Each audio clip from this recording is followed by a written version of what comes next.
Students, global English classes के इस YouTube channel में मैं आप सभी का स्वागत करता हूं। आज हम लोग बिहार बोर्ड के 12वीं क्लास के इंग्लिश किताब का पहला चैप्टर जो इंडियन सिविलाइजेशन कल्चर है उसका पहला पार्ट देखेंगे। इसमें हम लोग पैराग्राफ 1 से 5 तक का line by line English Hindi explanation देखेंगे। तो चलते हैं, स्टार्ट करते हैं। Mohandas Karamchand Gandhi 1869 to 1948, popularly known as Bapu or the father of the nation, was more a spiritual leader than a politician। अर्थात इसका हिंदी मीनिंग हुआ, मोहनदास करमचंद गांधी जो 1869 में इनका जन्म हुआ था और यह 1948 में इनकी मृत्यु हुई थी, को लोकप्रिय रूप से बापू या राष्ट्रपिता के नाम से जाना जाता था। एक राजनेता की तुलना में अधिक आध्यात्मिक नेता थे वह। दूसरा पैराग्राफ है, he successfully used truth and non violence as the chief weapons against the British rule in India and helped India gain independence. उन्होंने भारत में ब्रिटिश शासन के खिलाफ मुख्य हथियार के रूप में सत्य एवं अहिंसा का सफलतापूर्वक प्रयोग किया और भारत को स्वतंत्रता प्राप्त करने में मदद की। Next, from 1915 till 1948 he completely dominated Indian politics। इसका हिंदी अर्थ हो जाएगा 1915 से 1948 तक वह पूरी तरह से भारतीय राजनीति पर हावी रहे। He died at the hands of a fanatic on 30 जनवरी 1948। उनकी मृत्यु 30 जनवरी 1948 को एक कट्टरपंथी के हाथों हो गई। Next, his autobiography, My Experiment with Truth, and the numerous articles that he wrote for Young India and the speeches that he delivered on different occasions reveal him not only as an original thinker but also as a great master of chaste, idiomatic English। उनकी आत्मकथा my experiment with truth और कई लेख जो उन्होंने young India के लिए लिखी और जिन भाषणों को उन्होंने विभिन्न अवसरों पर दिया, उन्हें न केवल एक मूल लेखक के रूप में प्रकट करता अपितु एक महान गुरु के रूप में पवित्र और मुहावरेदार अंग्रेजी भी। Next, in the following extract Indian civilisation and culture, Gandhi ji talks about the sound foundation of India civilization which has successfully withstood the passage of time। निम्नलिखित उद्धरण भारतीय सभ्यता एवं संस्कृति में गांधी जी भारतीय सभ्यता की ध्वनि नींव के बारे में बात करते हैं जो समय बीतने के साथ सफलतापूर्वक समाप्त हो गई है। Next, the western civilisation which has the tendency to privilege materiality can not match the Indian civilisation that elevates the moral being.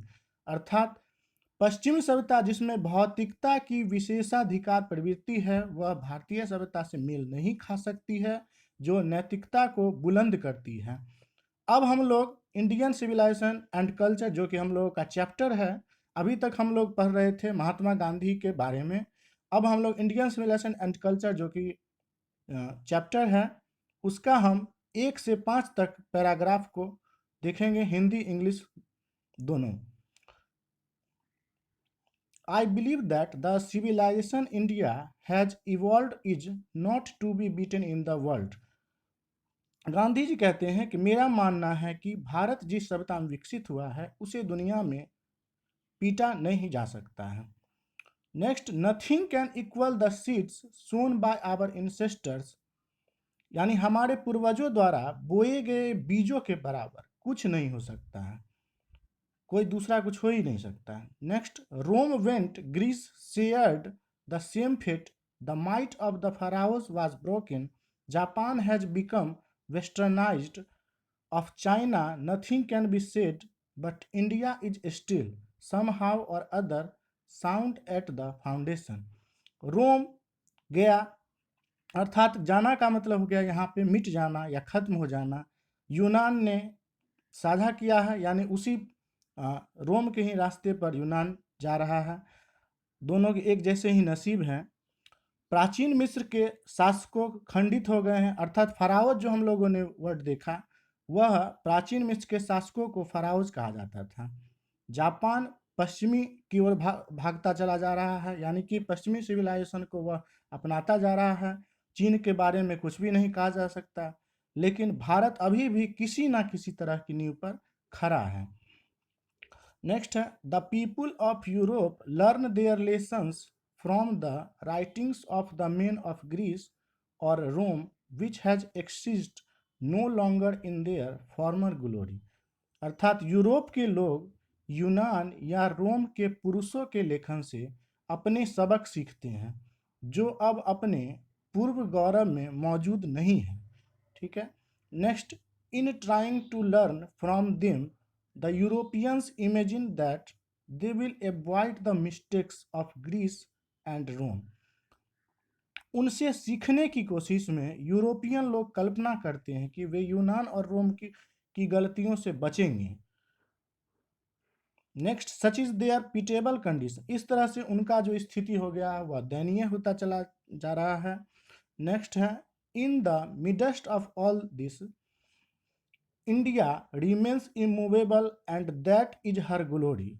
इस सब के बीच भारत अचल है और यह उसका गौरव है। It is a charge against India that her people are so uncivilised, ignorant and stolid that is not possible to induce them to adopt any changes। यह भारत के खिलाफ एक आरोप है। उसके लोग इतने असभ्य, अज्ञानी और अविवेकी हैं कि उन्हें किसी भी बदलाव को अपनाने के लिए प्रेरित करना संभव नहीं है, अर्थात असंभव है। Next, it is a charge really against our merit. यह वास्तव में हमारी योग्यता के खिलाफ एक आरोप है। Next, what we have tested and found true on the anvil of experience we dare not change. जिसका हिंदी अर्थ होगा, हमने अनुभव की निहाई पर जो परीक्षण किया है और सत्य पाया है, हम बदलने की हिम्मत नहीं करते हैं उसे। ठीक है। Next, many thrust their advice upon India and she remains steady. कई भारत पर उनकी सलाह को जोड़ देते हैं और वह स्थिर भी रहता है। Next, this is her beauty, it is the sheet anchor of our hope. यह उसकी सुंदरता है कि यह हमारी आशा की चादर है। Paragraph number 3, civilisation is that mode of conduct which points out to man the path of duty. अर्थात सभ्यता आचरण की वह विधा है जो मनुष्य को कर्तव्य पथ का संकेत देती है। नेक्स्ट है, performance of duty and observance of morality are convertible terms. जिसका हिंदी अर्थ होगा, कर्तव्य का प्रदर्शन और नैतिकता का पालन परिवर्तनीय शर्त है। तीसरा पैराग्राफ का ही यह अगला लाइन है, to absorb morality is to attain mastery over our minds and our passion. जिसका हिंदी अर्थ होगा, नैतिकता का पालन करना हमारे मन और हमारे जुनून पर महारत हासिल करना है। So doing we know our self. इसलिए हमें खुद को हम जानते थे। Next, the Gujarati equivalent for civilisation means good conduct. अर्थात इसका हिंदी अर्थ होगा कि सभ्यता के समकक्ष गुजराती का अर्थ है अच्छा आचरण।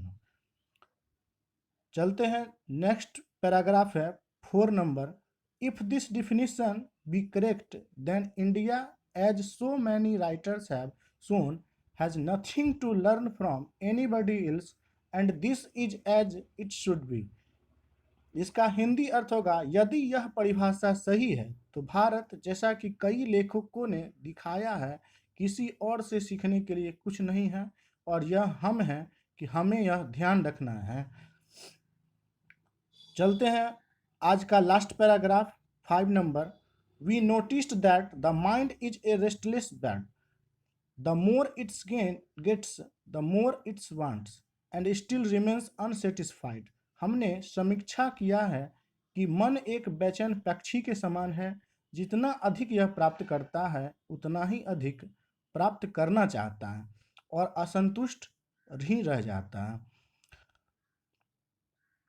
Next, the more we indulge in our passion the more unbridled they become. जितना हम अपने जुनून में शामिल होते हैं उतने ही बेलगाम हो जाते हैं। नेक्स्ट है, our ancestors therefore set a limit to our indulgence. इसका हिंदी अर्थ होगा, इसलिए हमारे पूर्वजों ने हमारे भोगों की एक सीमा निर्धारित की है। नेक्स्ट लाइन है, they saw that happiness was largely A mental condition. उन्होंने देखा कि खुशी काफी हद तक एक मानसिक स्थिति थी। Thank you so much for watching this video.